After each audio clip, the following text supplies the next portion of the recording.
Today's Wednesday, it's the 3rd of May 2023, and Anita's off to the Knitwits today. She's gone knitting, so it gives me an opportunity just to catch up with a little of the local news, things I've seen that have interested me and hopefully will interest you. And first thing that comes up is some of the celebrities that are visiting the island or have been visiting over the last few days. Sir Richard Branson's been over having an inspection of his new hotel, which is called Son Bunyola. It's in the Tramontana. It's a beautiful part of the island and is in a UNESCO heritage area. It goes down to the sea and is due to be opening in June, so he's getting everything ready for that. We did go by there a few, I guess, months ago now, and work was still proceeding. But they must be getting near to the end of that, and June's the opening time.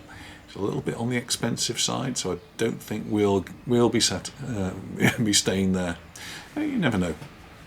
Another celebrity who's a frequent visitor to the island is Annie Lennox, and she's been posting on her Instagram and various other places to say that she's on the island, happy to be back. And obviously a place that she really enjoys. And again, she's chosen the mountain area of Dea to stay, and she's been visiting places like where Robert Graves used to live, the famous writer. Further north on the island, the road that goes to the Formentor lighthouse has become very congested. We've started to get lots of tourists on the island, and that's just one of the places people want to go and see in their cars, on their bicycles, by public transport. And at the moment you can still go there by car, but from June the 1st until the end of September the road is going to be restricted, so that you won't be able to go from 10 o'clock in the morning till 10:30 at night by car. So if you want to go there, I guess the cycling's still available, but there is going to be public transport. You can catch the TIB bus from Alcudia, the port of Alcudia, or from Pollença. It's the line 334, and that will take you there, and otherwise you're going to have to stop before you can go on that long windy road to the lighthouse. Closer to home for us in Palma, the terraces in La Lonja, very popular area with lots of cafes, lots of bars, lots of restaurants.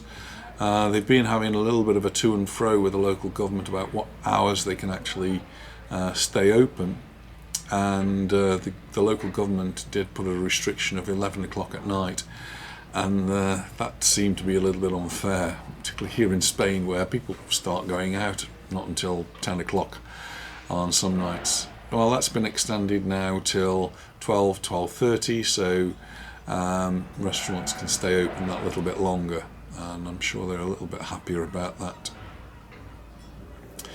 Temperatures on the island have been beautiful. We've had some really hot weather. We had a bit of a heat wave last weekend. They've moderated somewhat, and it's now just nice and comfortable. I was just checking our thermometer before I sat down here. It's outside, it's in the shade, and today it's reading 24 degrees, and that's noon, so might expect it to go a degree or two higher than that. A consequence of that is the high temperatures have caused the seawater to rise, and is currently creeping up to 18 degrees, so when you go for a swim it's going to be quite warm. Last summer we got some really high temperatures. The sea temperature was getting up to 30 degrees, even higher than that in some parts. In Dragonera it was reported to be 33 degrees.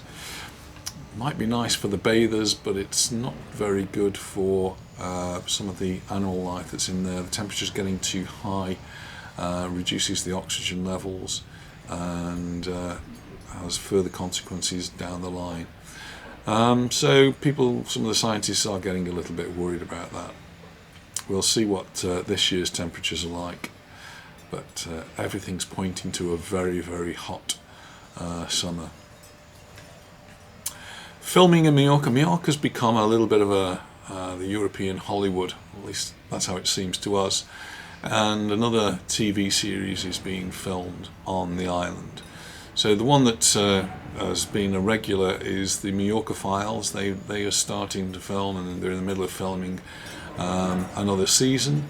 And another series though called Trying, which is a new one to us. Not really heard of it, not seen anything of it, but they've started filming a fourth season. So I don't know where the other 3 seasons have been filmed, but the fourth season is being filmed here in Mallorca. So I like to look out for things like that. It's, whether the series is any good or not, it's showing off Mallorca and hopefully seeing some of the beautiful sights that we've got here on the island.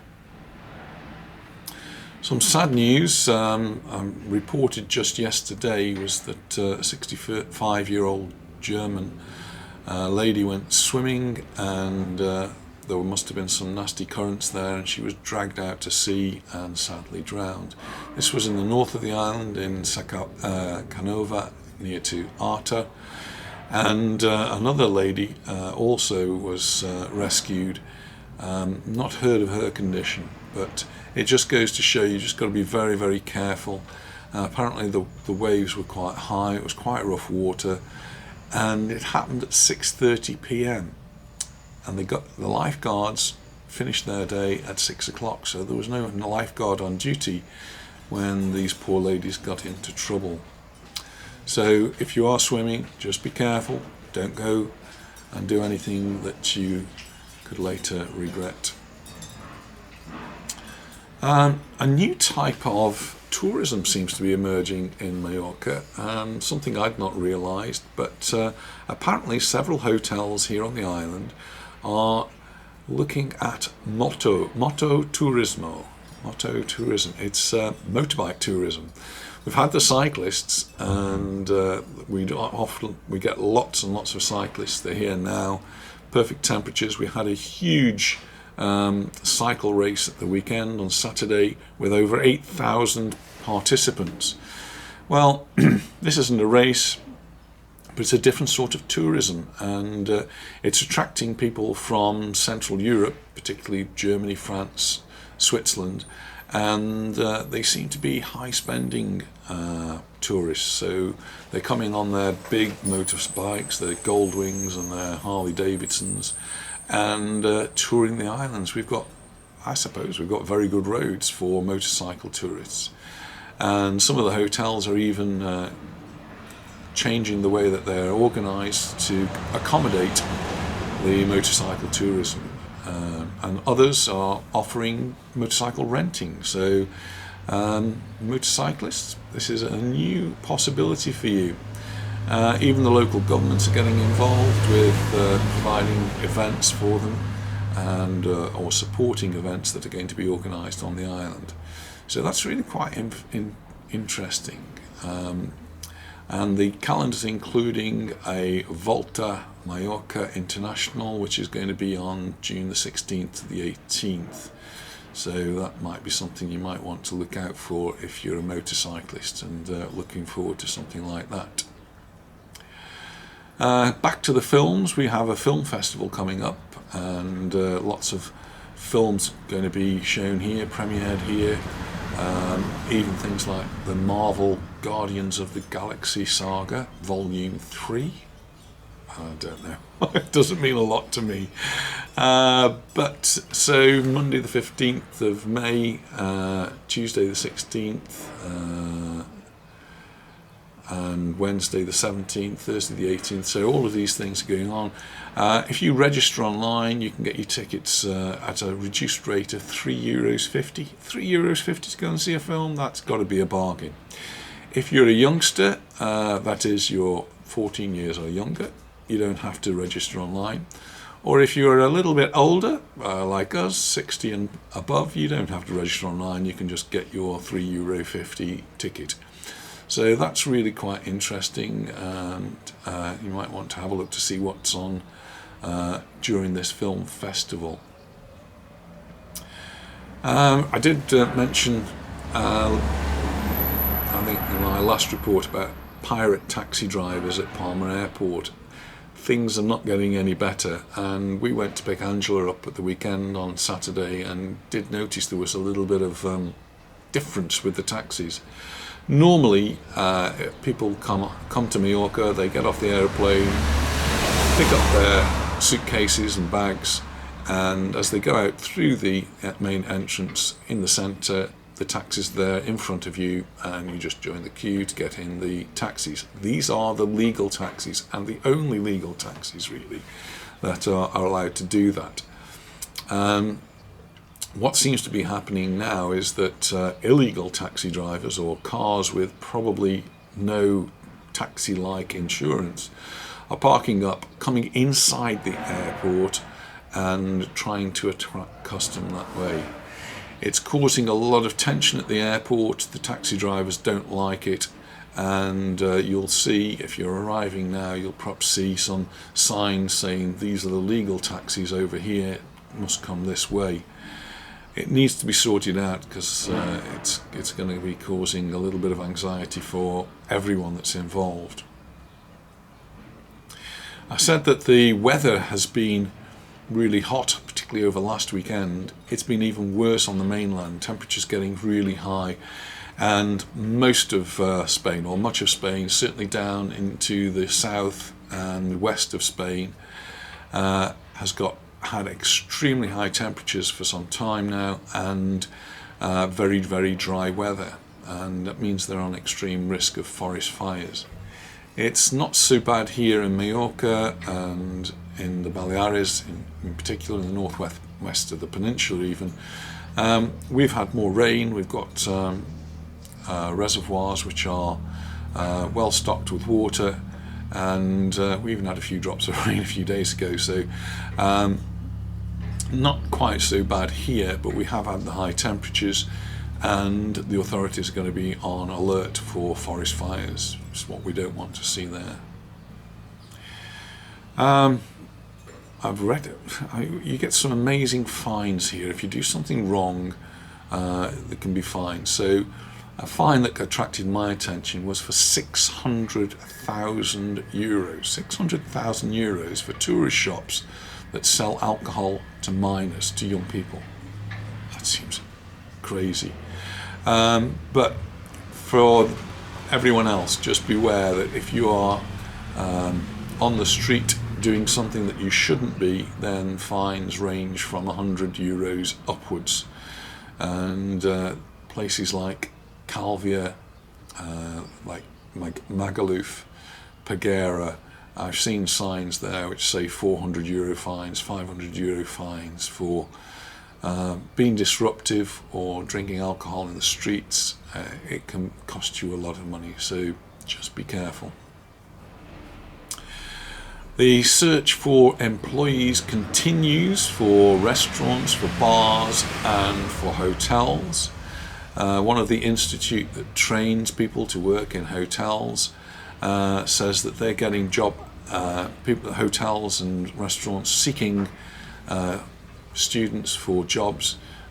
Just the other day they had someone asking for 12 students, and they do not have the students who are fully qualified yet, so they're suggesting some with lower qualifications might be accepted in these restaurants, maybe doing training work, which would help everyone, and the youngsters would be getting a little bit of hands-on experience. But I've seen on Facebook lots of restaurants, bars advertising for chefs, advertising for waiters, and there's going to be a shortage of supply. Having said that, we went to a restaurant in Palma Nova, Barbuda Beach, and must have been one of their busiest days ever. It was full of hen parties, and we got a table, fortunately. And we got great service, absolutely great service. The waiters were rushed off their feet, but that didn't seem to affect the service. Maybe we waited a little longer for our main course than we would normally, but everything came out really well, and so we were really pleased with the service that we got there. But I'm not sure that every restaurant is in the same situation. So well done to the Barbuda Beach. Thanks. We had a great meal. We enjoyed it. It got a bit loud, a bit noisy. The ladies were having a great time. So we didn't really hang around too long, but well done to that restaurant. Just to finish off, football. Mallorca were robbed at the weekend. Robbed in the last kick of the game. Literally the last kick of the game. At 90 minutes, they put 4 minutes of it added time for whatever, and in the 94th minute our opposition were awarded a penalty. Was it a penalty? Well, after the match we watched the replay, must have been 20 times, and there was clearly a foul before that and another handball before that by the opposition. But the referee didn't consult the VAR, didn't even question it, and the penalty was awarded in the 96th minute, an equaliser. And so Mallorca got a point, but it felt as though we'd lost 2 points. So we've got another match though tomorrow, so the matches are coming up thick and fast at the moment. We're away to Girona, and well, hopefully we'll pick up a point there. It's going to be a tricky match. Girona are playing well at the moment, and that's at 7:30 our time on Thursday. It's an away match. We're not travelling, so we go to the Majorca cafe, and we're taking Angela with us, so she's going to have a little bit of an experience there. She went to the football match with us at the weekend, so hopefully she will enjoy that. The weather forecast, well, it's the temperatures are now pretty steady around the mid-20s, and we get some light cloud, and there may be the occasional shower, but it's not going to last long, so hopefully we're stuck with this weather now for some time. Anyway, thanks very much for watching, and we'll look forward to seeing you in our next video, wherever that may be. Bye for now.